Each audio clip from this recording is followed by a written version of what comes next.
ଆମେ ସମସ୍ତେ ବସିକି ଏଠି ଚା ପିଉଥିଲୁ। ଆଗେ ଆସିଲେ ଆସିକି ଆମ ଅପାଙ୍କ ବେକରେ ଛୁରୀ ଲଗେଇ ମାସ୍କ ପିନ୍ଧିଲେ ମୁହଁରେ କଳା ମାସ୍କ। ସେତେବେଳେ ଅପାଙ୍କ ବେକରେ ଛୁରୀ ଲଗେଇଲେ ମୁଁ ପଛାରିଆ ଯାଇକି ଆଣିକି ତାଙ୍କ ମାସ୍କଟାକୁ ଆଗେ ଖୋଲିଦେଲା ପରେ ମୁଁ ତାଙ୍କୁ ଚିହ୍ନି ପାଇଲି ସେ ହେଉଛି ଜରା। ସେ ମାସ୍କଟା ଖୋଲିଦେଇକି ମୁଁ ତାଙ୍କ ହାତଟା ସେ ଛୁରୀ ଧରିଥିଲେ ସେ ହାତଟାକୁ ଧରି ଛୁରୀ ସହ ତାପରେ ଆମ ମାଆରେ ମୋର ଧଇଲୁ ଛୁରୀ ବଡ଼ ଛୁରୀଟେ। ତାପରେ ସେ ଧରିଲା ପରେ ସିଏ ଗୋଟେ ହାତରେ ଛୁରୀ ଧରିଛି ଆଉ ଗୋଟେ ହାତରେ ବ୍ୟାଗରୁ ଗୋଟେ 10 ଟଙ୍କିଆ କଏନ୍ ଆଉ ଗୋଟେ ଲେଖାଇଲା ତା ଦେହରେ ମାନସୀ ବିଶୁଦ୍ଧ ଝୁଣା ଦେବ। ସେ କାଗଜ ଦେଖିକି ସେ କାଗଜ ମୁଁ ଏଟାକୁ ଆଉ ପକେଇ ଦେଇକି ମୁଁ ସେ ହାତଟାକୁ ଆଗେ ଛୁରୀ ଧରିଥିବା ହାତଟାକୁ ମୁଁ ଧରିଛି ଜମା ଛାଡ଼ୁନି। ତାପରେ ସେ ଘୋଷାରି ଏପଟେ ତାକୁ ନେଇ ଆସିଲା ପରେ ସେ ପାଣି ମାଗିଲା। ଆମେ ଜାଣିନୁ ଏ ପାଣି ମାଗିବା ଦ୍ୱାରା ଆମେ ଯଦି ଛାଡ଼ିଦେମି ସେ ଯାଇ ମାରିବ ବୋଲି ମୁଁ ଜମା ଛାଡ଼ିନି। ସେମିତି ମାଣ୍ଡିକି ଧରିଛୁ। ଧରିଲା ପରେ ଆମ ଅପା ଯାଇକି ଫୋନ୍ ମାରିଲେ ଆମ ନନାଙ୍କ କତିକି। ଛୁଆ ଦୁଇଟାକୁ ଆଣିକି ତାପରେ ଘରେ ପୁରେଇ ଦେଲି। ଏପଟକୁ ପୁରେଇ ଦେଇକି ମୁଁ କହିଲି ତୁମେ ସେପଟକୁ କବାଟ ଦେଇଦିଅ। ସେ ଜଣେ ଆସିଥିଲେ ଘର ଭିତରକୁ। ସେ ଧରିଲା ପରେ ଆମେ ଆଉ ସମ୍ଭାଳି ପାରିଲୁନି। ସେ ଛାଟିକି ତାପରେ ଛୁରୀ ଯୋଉଠି ପାଏ ସେଇଠି ସମସ୍ତଙ୍କୁ ଭୁସିଲା ପରେ ଆମେ ଏଇଠି ସବୁ ପଡ଼ିଗଲୁ। ତାପରେ ଆମ ଅପା ତାଙ୍କ କେତେବେଳେ ପଦାକୁ ଯାଇଛନ୍ତି। ଗଲା ପରେ ଆମେ ଯେତେବେଳେ ଛୁଆଙ୍କୁ ତାପରେ ସେ ଛୁଆଙ୍କୁ ବି ମାରିବା ପାଇଁ କବାଟକୁ ଧକ୍କା ଦେଇଛି। ସେ ଧକ୍କା ଦେବା ଭିତରେ ମୁଁ ସେଇଟାରେ ବି ତା ଗୋଡ଼ ଦୁଇଟାକୁ ଜାବୁଡ଼ିକି ଧରିଛି କୁଆଡ଼େ କବାଟ ପେଲିଦେବ ଛୁଆଙ୍କୁ ମାରିଦେବ। ତଥାପି ପାରିଲୁନି। ତାପରେ ସେ ପଳେଇଲା। ଗଲା ପରେ ମୁଁ ତା ପଛେ ଗଲାବେଳକୁ ଆମ ଅପା ହେଠି ପଡ଼ିଛନ୍ତି।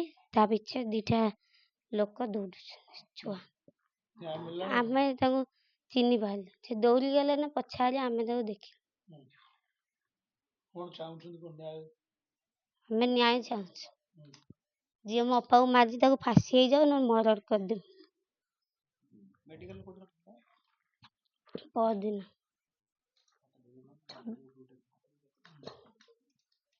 26 ତାରିଖ ଦିନ ମେଡ଼ିକାଲ ଭୟ ଲାଗୁଛି। ସଞ୍ଜ ହେଲା ଘରୁ ବାହାରିବାକୁ ଡର ଲାଗୁଛି। ପୋଲିସ ଆସୁଛନ୍ତି ପଚାରୁଛନ୍ତି ଯାଉଛନ୍ତି। ଆଜି ପର୍ଯ୍ୟନ୍ତ କିଛି ବି କହିନାହାନ୍ତି।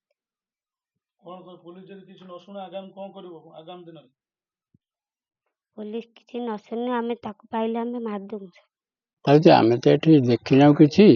ନ ଦେଖିଲା ପରେ ଯାହା ଶୁଣିଛୁ ସେମାନେ ସନ୍ଧ୍ୟାବେଳେ ଆସିକରି କିଛି ଲୋକ ଏଠି ଘର ଭିତରକୁ ପଶିଲେ। ଜଣେ ପଶିଛି ସେ ଜଡ଼ା ନାମ ଧରି ପଶିକି ସେ ଛୁରୀରେ ଆକ୍ରମଣ କରିଛି। ଆଉ ଯାହା ଶୁଣିଛୁ ଗେଟ୍ ପାଖରେ 2 ଜଣ ମଧ୍ୟ ଥିଲେ। ତାକୁ ଛାଡ଼ିଲା ପରେ ବାହାରେ ଆଉ ସେ ଯେଉଁ ଧାନ ବିଲ ଅଛି ଆଗକୁ ସେଥିରେ ମଧ୍ୟ କିଛି ଲୋକ ଥାଇପାରନ୍ତି। ଏଥିରୁ ଯାହା ଜଣାପଡ଼ୁଛି ଏମାନେ ମହା ବଡ଼ ଡକାୟତ ଗ୍ରୁପରୁ ବାହାରେ ଆଉ କିଛି ସଂଶ୍ଳିଷ୍ଟ ଅଛନ୍ତି। ଇଏ ଅସ୍ତ୍ର ଯାହା ଶୁଣୁଛୁ ଖଣ୍ଡା ଭୁଜାଲି ସବୁ ଧରିକି ଆସିଥିଲେ ଏକଥା ନିଶ୍ଚିତ ଦେଖିଛନ୍ତି। ନ ଦେଖିବା ଭିତରେ ଆଉ କ'ଣ ବହୁତ ଅସ୍ତ୍ରଶସ୍ତ୍ର ଆଣିଥିବେ କହିହେବନି। ଘରେ କେହି ପୁରୁଷ ଲୋକ ନଥିଲେ ଏଇଭଳି ଆକ୍ରମଣ। ତେଣୁ ଆମେ ଗାଁ ବାଲା ସମସ୍ତେ ଭୟଭୀତ। ଏ 3-4 ଲୋକ ଇଞ୍ଜର୍ଡ ହେଲା ପରେ ପୋଲିସର କାର୍ଯ୍ୟକଳାପ ଉପରେ ଆମେ ସନ୍ତୁଷ୍ଟ ନୁହଁ। ବର୍ତ୍ତମାନ ସୁଦ୍ଧା ଆମେ ସନ୍ତୁଷ୍ଟ ନୁହଁ। କାହିଁକିନା ସେ ଯେଉଁ 4 ଜଣଙ୍କୁ ନେଇଥିଲେ 2 ଜଣଙ୍କୁ ଛାଡ଼ିଦେଲେଣି। 2 ଜଣ ଅଛନ୍ତି। ଆଉ ଯେଉଁ ଜଡ଼ା ବୋଲିକି ନାମ ଧରିକି ଅଟକେଇଛନ୍ତି ତା ମାଧ୍ୟମରେ ଆଉ ଯେଉଁ 2 ଜଣ ଗେଟ୍ ପାଖରେ ଥିଲେ ତାକୁ ବି ଏପର୍ଯ୍ୟନ୍ତ ଧରି ନାହାନ୍ତି। ତା ବାବଦରେ ଖୋଜ ଖବର କିଛି ନାହିଁ। ପୋଲିସର ତଦନ୍ତ ପ୍ରକ୍ରିୟାରେ ଆମେ ସନ୍ତୁଷ୍ଟ ନାହୁଁ କେହି। ଏଇ ହେଉଛି ମୁଖ୍ୟ କଥା। ତେଣୁ ତାକୁ ଯଥାଶୀଘ୍ର ଅନ୍ୟାନ୍ୟ ଆସାମୀ ଯେଉଁମାନେ ରହିଲେ ତାଙ୍କୁ ଧରାଯାଉ। ବିଧି ଭାବରେ ତଦନ୍ତ କରାଯାଇ ଦୃଢ଼ କାର୍ଯ୍ୟାନୁଷ୍ଠାନ ନିଆଯାଉ। 4 ଦିନ ବିତିଗଲାଣି। ପୋଲିସ ହାତ ବର୍ତ୍ତମାନ ସୁଦ୍ଧା ଖାଲି। ପୋଲିସ ପୁରା ନୀରବ ଦଷ୍ଟା। ନା ଗାଁରେ ଆମେ କେହି ସୁରକ୍ଷିତ ନୁହେଁ। ତାପରେ ସେ ପରିବାରକୁ ପୋଲିସ ପ୍ରୋଟେକ୍ସନ ଦିଆଯାଉନି। ଦିନ ଠାରୁ ରାତି ପର୍ଯ୍ୟନ୍ତ ସେମାନେ ଭୟଭୀତ ଅବସ୍ଥାରେ ଅଛନ୍ତି। ତା ସାଙ୍ଗରେ ମଧ୍ୟ ଆମେ ଗାଁ ବାଲା ସମସ୍ତେ ଭୟଭୀତ। କେତେବେଳେ କେଉଁ ଅବସ୍ଥାରେ ସେମାନେ ଯେତେବେଳେ ଦୋଷୀ ଧରା ନ ଯାଇକି କାହା ଉପରେ କ'ଣ କି ପ୍ରକାର ଆକ୍ରମଣ କରିବେ ଆମକୁ ବହୁତ ସନ୍ଦେହ। ଆଗାମୀ ପଦକ୍ଷେପ ହେଉଛି ଯଦି ବିଧିବଦ୍ଧ ଭାବରେ କାର୍ଯ୍ୟାନୁଷ୍ଠାନ ଗ୍ରହଣ କରା ନଯାଏ ଦୋଷୀକି ଧରା ନଯାଏ ଆମେ SP ଅଫିସ ଠାରୁ ହୋମ୍ ଡିପାର୍ଟମେଣ୍ଟ ମୁଖ୍ୟମନ୍ତ୍ରୀ ପର୍ଯ୍ୟନ୍ତ ଯିବୁ। ଯାଇକି ଯାହା ବିଧିବଦ୍ଧ ଭାବରେ ଜଣାଇବା କଥା ଜଣାଇବୁ। ପୁଙ୍ଖାନୁପୁଙ୍ଖ ତଦନ୍ତ କରାଯାଉ। ଦୃଢ଼ ପଦକ୍ଷେପ ନିଆଯାଉ। ଆଜ୍ଞା ଆମେ ତ ପାଖରେ ଆମେ ତ ଏଠି ନଥିଲୁ। କେତେ ପାଟିମୁଣ୍ଡ ଶୁଣିଲୁ। ଶୁଣିକି ଆମେ ଦୌଡ଼ିକି ଆସିଲୁ। ଆସିଲା ବେଳକୁ ତାଙ୍କର ବଡ଼ ବୋଉ ଏଠି ପଡ଼ିଛି, ଏଇ ପାଖରେ ବଡ଼ ବୋଉ ଏଠି ପଡ଼ିଛି, ଆଉ ତାଙ୍କର ରକ୍ତାକ୍ତ ହେଇକି ରାସ୍ତା ଉପରେ ସବୁ ପଡ଼ିଛନ୍ତି। ଆମେ ଆସିକି ତାକୁ ପଚାରିଲୁ ସାନ ବୋଉ କ'ଣ ଏମିତି ହେଲା, ଏମିତି କ'ଣ କିଏ ହଣାହଣି କଲା, କ'ଣ ହେଲା? ସିଏ କହିଲା ଖାଲି ଜଡ଼ା ନାହାନ୍ତି କହିଛି। ତାପରେ ତ ରକ୍ତାକ୍ତ ହେଇଥିଲେ। ତାପରେ ଆମେ ହେଉଛି ଗାଡ଼ିରେ ଆମର ଛୁଆ ଥିଲେ ଆଉ ଟେକା ଟେକିରେ ଆମେ କ'ଣ ହେଉଛି ମେଡ଼ିକାଲକୁ ପଠେଇଲୁ। ସେ ହେଉଛି ଆମେ ତ କାହାକୁ ଦେଖିନୁ, ସେ କହୁଛନ୍ତି ଜଡ଼ା ନାଁ କହୁଛନ୍ତି। ତାପରେ ପଦାରେ କିଏ ଥିଲା ତ ସେ ଆଉ କହିପାରୁନାହାନ୍ତି। ତାପରେ ତ ତା ମେଡ଼ିକାଲ ଆମେ ନେଇଗଲୁ। ଦି ତିନି ଜଣ ବୋଲି କହୁଛନ୍ତି ତାଙ୍କ ଯେଉଁ ସାନ ବୋଉ କହିବା କଥା। ଆଉ ତାପରେ ହେଉଛି ତାଙ୍କୁ ମେଡ଼ିକାଲ ନେଇଗଲୁ। ମେଡ଼ିକାଲରେ ତାଙ୍କର ବଡ଼ ବୋଉ ଡେଥ୍ ହେଇଗଲା। ଜଡ଼ାକୁ ସେ କିନ୍ତୁ ଦେଖିଛନ୍ତି, ଛୋଟ ଛୁଆ ବି ଦେଖିଛନ୍ତି। ଆମେ ପଚାରିଲୁ, ସିଏ ବି କହିଲେ ଜଡ଼ା ମାରଣାସ୍ତ୍ର ସେ କହୁଛନ୍ତି ହେଉଛି ଖଣ୍ଡା ଆଣିଥିଲେ, ଭୁଜାଲି ଖଣ୍ଡା ଭୁଜାଲି ଏମିତି ସବୁ ଆଣିଥିଲେ। ତାପରେ ଶାବଳ ଫଳ ଏମିତି ଆକ୍ରମଣ କରିବାର ଏଭଳି ଘଟଣା କରିବାର ଆମେ ତ କିଛି ସନ୍ଦେହ କରିପାରୁ। ଆମେ ଭାବୁ ଚୋରି ପୋରି ଉଦ୍ଦେଶ୍ୟ ଆସିଥିଲେ କି କ'ଣ ଅପୋଜ କରିଛନ୍ତି, ସେଥିପାଇଁ ଇଏ କରିଛନ୍ତି। ଆଉ ପୋଲିସ ଆମର କହିବା କଥା, ପୋଲିସ ଆସୁଛି ଖାଲି ଏଠିକି ପଚାରି ଦଉଛି ପଳଉଛି। କାଲି ଗୋଟେ ଆସିଲେ, ଆସି କ'ଣ ବ୍ୟାଗଟା କେଉଁଠୁ ପାଇଛନ୍ତି, ପାଇ କହୁଛନ୍ତି ଆସ ଆମକୁ ଏଇଟା ବ୍ୟାଗଟା ଚିହ୍ନେଇବ, ଏଇଟା ବ୍ୟାଗଟା କ'ଣ ବ୍ୟାଗ ଆଗେ ଆମେ କ'ଣ ଚିହ୍ନେଇବୁ। ତେଣୁ କରିକି ତାଙ୍କର କିଏ ହାତ ହତିଆର କି ଆଉ କେଉଁ ଆମର ହେଉଛି କାହାକୁ କିଏ ଅଛନ୍ତି ତାଙ୍କୁ ବି ଧରିବା ତା ଏପର୍ଯ୍ୟନ୍ତ କରିନାହାନ୍ତି। ପୋଲିସ ପ୍ରଶାସନ ଆମକୁ ଟିକେ କାହିଁକି ଅଡ଼ୁଆ ଲାଗୁଛି। ଠିକ୍ ତଦନ୍ତ ଠିକ୍ ହଉନାହିଁ। କାହିଁକିନା ଆସୁଛନ୍ତି କିଏ ମାରିଥିଲେ କ'ଣ କରିଛନ୍ତି, ଏପର୍ଯ୍ୟନ୍ତ କିଛି ଆମକୁ କହୁନାହାନ୍ତି। ପଚାରିଲେ ତଦନ୍ତ ଚାଲିଛି। 4 ଜଣକୁ ନେଇଥିଲେ, 2 ଜଣକୁ କ'ଣ ଭାବୁଛୁ ଛାଡ଼ିଦେଲେ, କ'ଣ ଆମେ ଶୁଣିବାକୁ ପାଉଛୁ ଛାଡ଼ି ଦେଇଛନ୍ତି। ଆଉ ଜଣିଏ ସେ ଜଡ଼ା ଆମେ ଗ୍ରାମବାସୀ ହିସାବରେ ଆପଣଙ୍କ ମାଧ୍ୟମରେ ଆମେ ନ୍ୟାୟ ଚାହୁଁଛୁ।